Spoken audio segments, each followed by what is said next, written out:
तर नमस्कार शेतकरी मित्रांनो, सगळीजण बॉक्सचा रेट सांगतात. आज आपण केरळला गाडी दिली ती आणि आपल्या मालाची क्वालिटी एकदम सुपर क्वालिटी आहे. मालाला झिरो चिलिंग आहे, एक नंबर माल आहे. आणि ह्या सेटने आपला माल खरेदी केला होता केरळला. आणि ह्या सेट संग तुम्ही बोला तर सेट आपला रेट काय बसलाय? रेट दिलाय 11 रुपये. नॉन चिलिंग, प्युअर क्वालिटी, एक नंबर. चिलिंग दावतात सेट चिलिंग बघा, कसं काय आहे?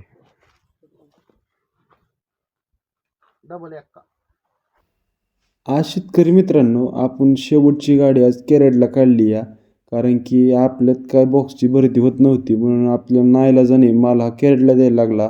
माल अतिशय एक नंबर होता, सुपर माल होता. माल हा कुठल्याही प्रकारची पिटलिंग नव्हती, पण माल गाडी लोडिंग होत नसल्यामुळं आपल्याला एक 2-4 टनाची गाडी ही केरळला द्यायला लागली. आणि माल जरा पातळ होता, पण चिलिंगच्या भ्याने आपण माल लवकर काढला.